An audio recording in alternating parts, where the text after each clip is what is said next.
Es miembro del Consejo Directivo del Instituto Italiano de Bioética. En 2008 fue elegida en el Comité Directivo de la Federación Internacional de las Sociedades Filosóficas. Démosle un aplauso, por favor, a la doctora Lourdes Velázquez.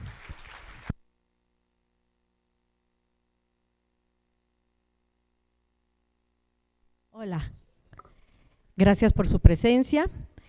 Y pues empezamos de lleno con el tema. Yo, aparte de haber estudiado filosofía, también tengo el doctorado en bioética, y es a través de la bioética que he llegado a estos temas.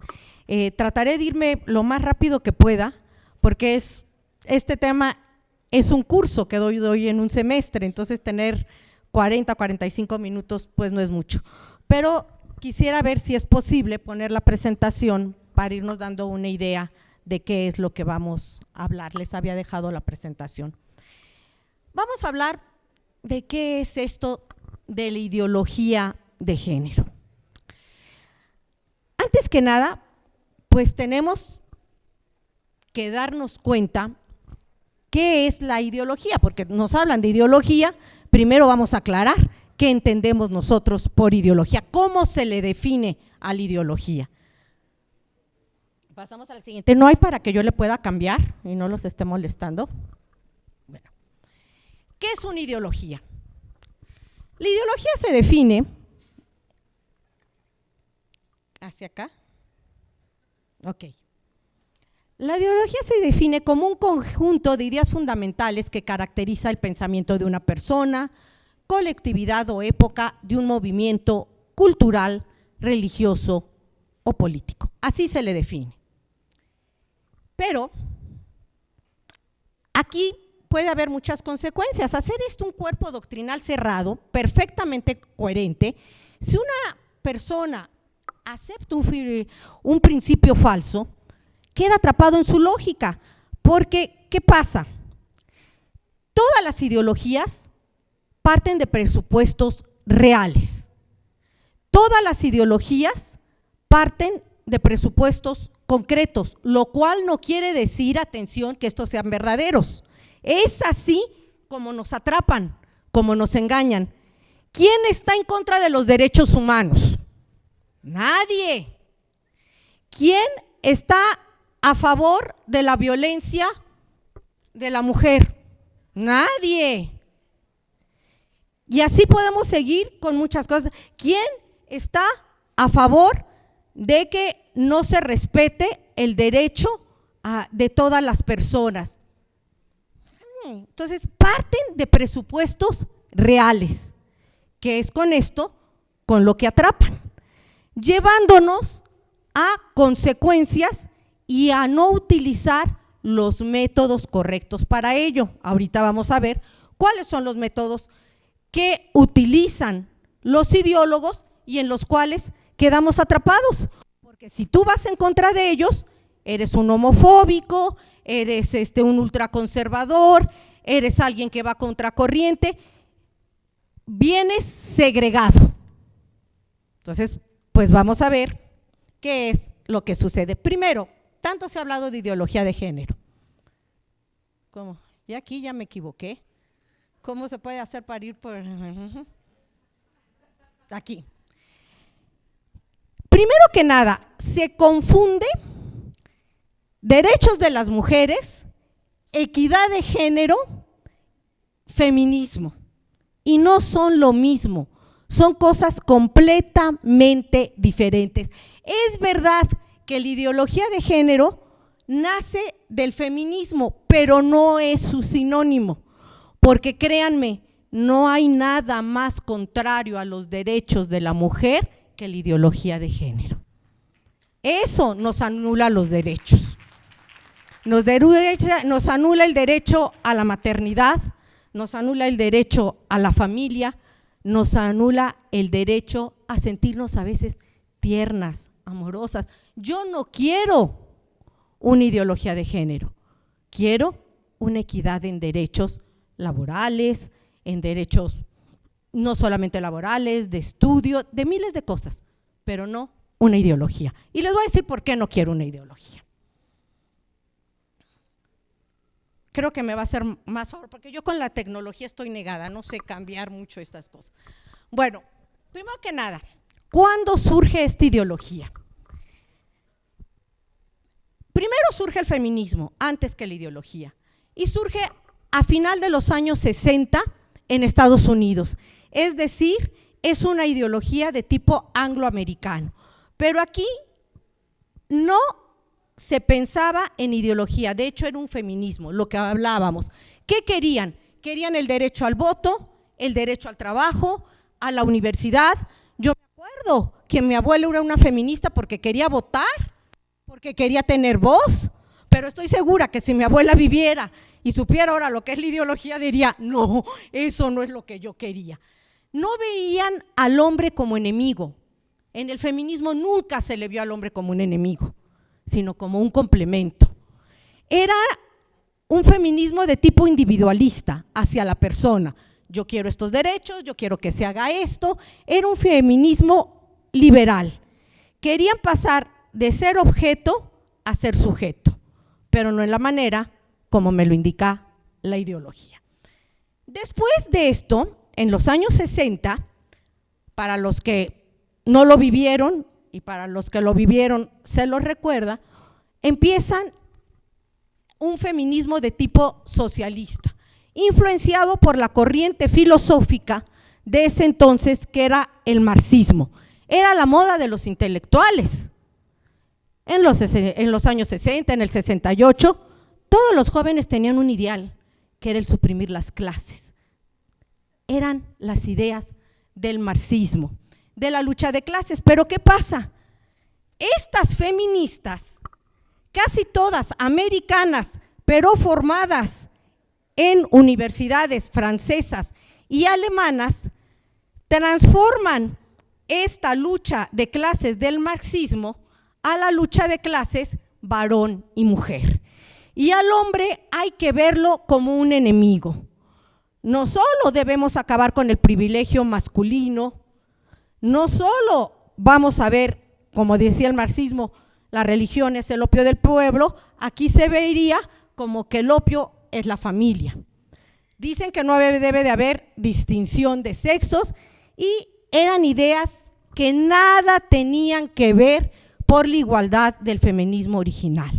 Se vuelven tan aguerridas estas mujeres de querer ver al varón como un enemigo, que muchas de ellas terminaron en la cama de otra mujer, por el odio tan grande que se le empieza a hacer.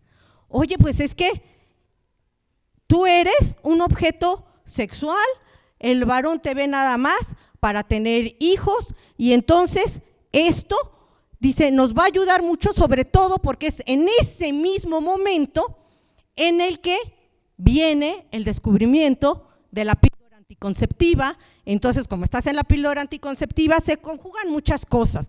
Viene Concilio Vaticano II, que empieza a tener, a ver cómo nos vamos a adaptar a estas cosas.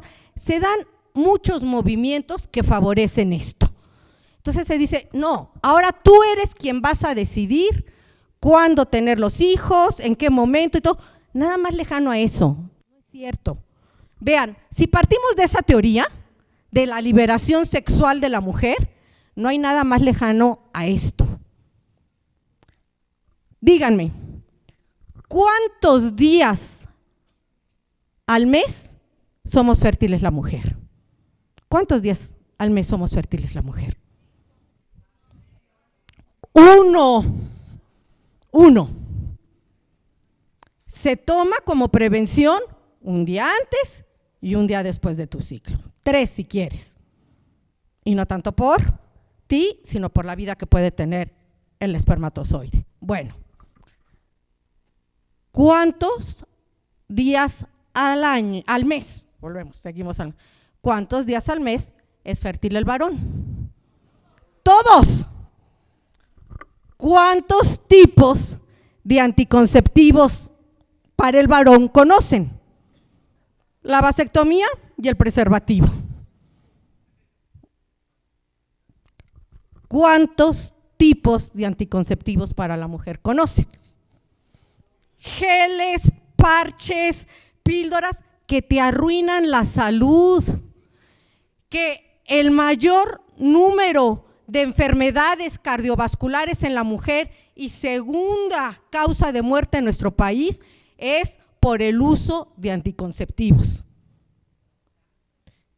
De cáncer, nos engordamos, nos ponemos feicitas, las hormonas, las manchitas, todo. Eso se llama liberación, chicas. No sé. Y luego, no solamente eso, es la época de Simone de Beauvoir, en cual es el non plus ultra de todas estas mujeres.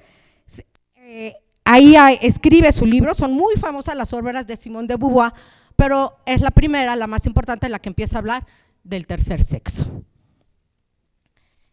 Como les decía, es la comercialización de la píldora, ven al matrimonio como institución opresora y hay que paz y amor, sexo sin reproducción, porque yo ya no voy a estar a servicio del varón y me puedo convertir hasta en asesina de mis propios hijos. Yo ahí, sinceramente, no le veo que yo haya tenido ningún beneficio. Pasamos a la siguiente, por favor. No, ¿ve? Ya también se me equivoca acá. Entonces, cuestión, no la anterior. Igual después nos vamos más rapidito, pero es la anterior la que nos interesa. Aquí. La ideología del género. Pues después empieza a evolucionar el término. Ya esta obra de Simone de Beauvoir, que era el tercer sexo, ya no vamos a hablar de sexo, chicos. Olvídense de la palabra sexo. Entonces, el sentido del género ha evolucionado, diferenciándose de la palabra sexo, para expresar que la realidad de la situación y los roles de la mujer y el hombre son construcciones sociales, como nos dijeron en la anterior ponencia, sujetas a cambios. No es cierto, no son construcciones sociales y culturales. Vean por qué. Yo podría llenarme de hormonas, cambiar, mutilar mis genitales y, pues como es una cuestión cultural, me opero y me voy a convertir en varón. No es cierto. Aquí, nuestro país es sísmico, Dios no lo quiera, nos viene ahorita un terremoto. Y va a haber algunos decesos. ¿Ustedes creen que aunque yo me haya cambiado todo, hasta la última célula de mis cabellos sigue hablando de mi patrimonio genético y sigue diciendo si soy varón o si soy mujer? Y la noticia que va a salir en el periódico es: en el seminario hubo 40 varones fallecidos y 52 mujeres fallecidas. No me van a hablar de uno mitad o no mitad, aunque me haya cambiado las cosas. Si es que no creo que sea algo tan social y cultural. Pero ¿por qué no les gusta que se hable ya de sexo y se diga género? Ahora a ustedes ya no les maravilla que yo hable de ideología de género.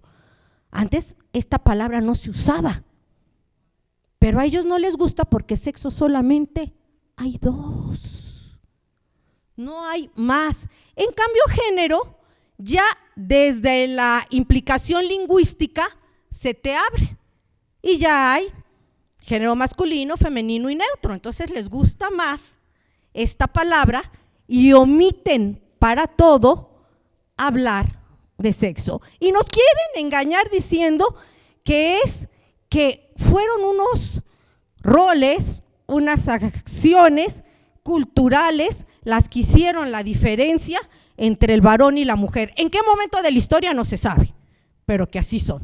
Entonces yo dije, ay, oh, Dios mío, ¿cómo está esta cosa? Pues si eso fue algo cultural que se dio en un determinado momento de la historia, yo me fui hacia lo más atrás y me puse a pensar en la época de las cavernas. Vamos a imaginarnos la época de las cavernas. Estamos todos en la época de las cavernas y nos vamos los dos a casa, tanto el varón como la mujer. A lo mejor resulta que hasta la mujer es más buena en cazar al mamut que el hombre, ahí vamos.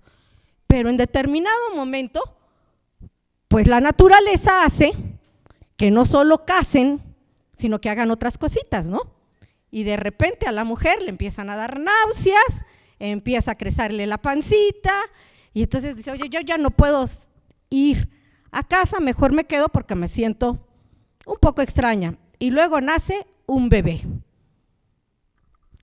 ¿Alguien impuso que hubiera sido ella la que tuviera los hijos y no el otro? No, vino con la naturaleza. Entonces el otro pues tiene que salir a traer la comida, pero esta tiene que quedarse a cuidar al niño. El niño pues tiene también que ser alimentado, y pues quién sabe por qué el varón no lo puede lactar. ¿Ustedes creen que ahí fue algo cultural que se dio? No, ¿quién lo impuso? Madre naturaleza. Tiene al bebé. Entonces dices, bueno, la otra empieza a poner la carne que trajo el otro de la casa en el fuego, tiene que cuidar el fuego, tiene que atender esta prole. Yo no creo que hayan sido impuestos los papeles arbitrariamente, sino que madre naturaleza, desde que se inició la historia, así los dio. Me dice que se presentan, hay unos nuevos derechos independientes, hay unos derechos a proteger la salud, hay que respetar esto. No creo que sea así, ahorita les explico por qué. Pasamos a la siguiente. No, pues creo que me voy a quedar sin transparencias y mejor les hablo porque pasamos, seguimos y vamos a irnos más rapidito. Ofrece una confusión, aquí nos quedamos ya, en la siguiente está ya.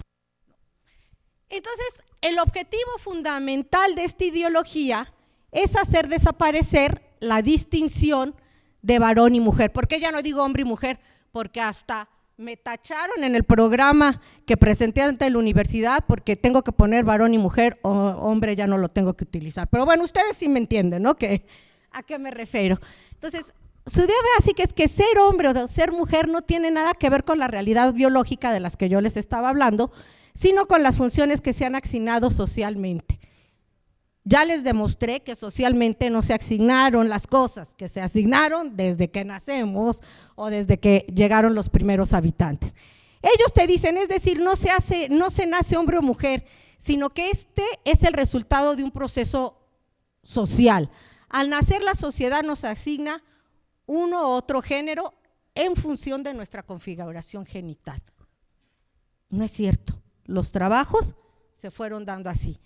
Y tras esta asignación inicial, los niños son educados en la masculinidad y las niñas en la feminidad.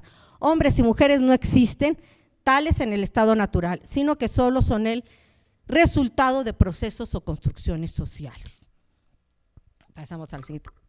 Yo no creo que sea algo impuesto culturalmente por la sociedad, porque la cultura es una cosa y la naturaleza es otra, que como les estaba diciendo, pues no la podemos cambiar.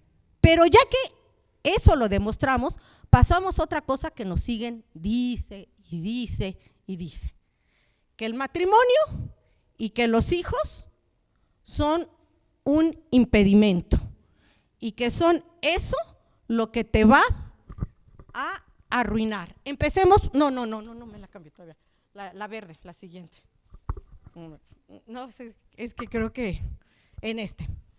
Entonces nos dice, el matrimonio es una institución opresora del varón, por lo tanto, la maternidad es una degradación a la mujer. Y esto lo hace ignorante y es un sinónimo de pobreza.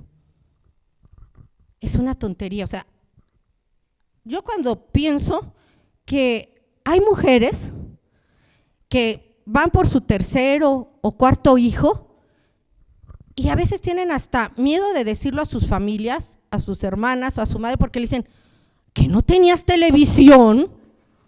Oye, pobre, ¿cómo? Y esta dice, aunque yo sea independientemente económicamente, no le esté pidiendo nada a nadie, se ve ya como sinónimo de pobreza y de ignorancia. Analicemos esto. Créanme que yo tengo muchas amigas feministas que tienen llena su pared de PhDs, de maestrías, licenciaturas, doctorados, pero están solas. No tienen ni quien les acerque, llegando a su casa, un vaso de agua. Cuando la mujer se quiere desarrollar, no me gusta poner ejemplos, pero el mejor ejemplo que conozco soy yo misma, es de la que les puedo hablar. Yo tengo 4 hijos, he hecho 2 doctorados, 3 maestrías, he escrito 5 libros y mis hijos nunca han sido un impedimento para mí. Al contrario, son un aliciente.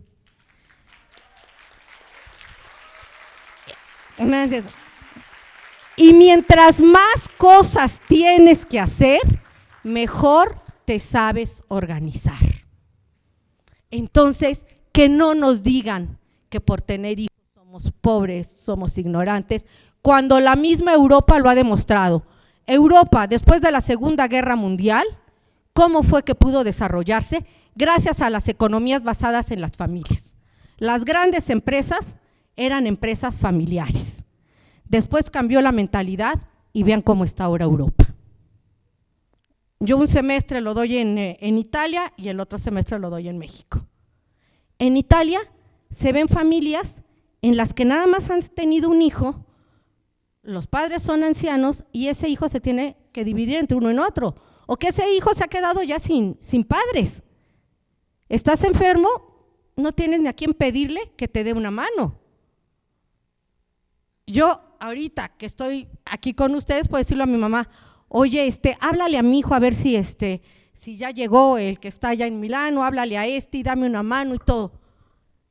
La misma chica que me ayuda dice, oiga, qué triste debe de ser la vida de su amiga, que sí será directora del Museo de Antropología, lo que usted quiera, pero verdad que, no, que está solita, si se enferma me ha dicho que yo tengo que ir a cuidarla. O sea, dense cuenta, Europa creció cuando la economía estaba basada en las familias y eso era sinónimo de progreso. Los hijos son la riqueza, no la pobreza. Después dicen, el aborto como derecho para la promoción de la mujer y cuidado de su salud, y la exclusión del varón para la paternidad. O sea, soy yo quien tengo que decidir, yo quien decido de la vida de mi hijo, porque yo con mi cuerpo puedo hacer lo que quiera, nada más lejano. Si fuera así, cuando yo voy a abortar, sería yo la que me moriría y no el otro ser, o sea que el otro ser tiene un cuerpo propio, no es ningún derecho. Y lo único que ocasiona ver al varón como un enemigo es que las políticas sociales y las políticas de salud han desfavorecido, y legales y jurídicas, han desfavorecido al varón. Ya en muchos países, bueno, primero que nada, el mayor índice de desempleo lo tienen los varones. El mayor índice de suicidio lo tienen los varones. El mayor número de personas en estado de indigencia son varones. Si una mujer atropella a un varón,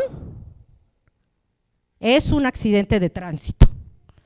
Si un varón atropella a una mujer y en ese país está la ley del feminicidio, es un accidente y un homicidio, o sea, un feminicidio, y no al revés. Si un varón le da un sartenazo a la mujer, viene acusado legalmente y se le hace una denuncia y puede incluso hasta ser encarcelado. Si es una mujer la que le da el sartenazo al varón, es solamente una multa. Estamos desfavoreciendo a los varones, y lo digo porque yo también tengo hijos varones. Entonces, pues ¿cuál? Y esta ideología de género también está favoreciendo a ciertas personas que ahora ya tienes hasta miedo de contratar, porque a lo mejor si tú despides a una persona porque no está cumpliendo bien con su trabajo, puede ser tú acusado de homofóbico porque esa persona tiene una atracción a la persona del mismo sexo y entonces te cambian todo, o sea, ya tienes hasta miedo. Y no que no los quieran contratar por exclusión, sino porque todas las implicaciones legales que esto lleva. Yo creo que también la violencia del varón es muy importante. Ellos se empeñan, en España se vio esto y se dijo, no vamos a llamar violencia de género, vamos a hablar de violencia doméstica, en la cual entra todo, hasta el maltrato del padre al hijo, del hijo al padre, al abuelo. Se opusieron. ¿Por qué? Porque ellos quieren hablar de violencia de género solamente en cuestión de una opresión hacia la mujer, de un tipo de feminicidio. ¿No lo ven? Hacia otro. Luego dicen, la lucha del poder.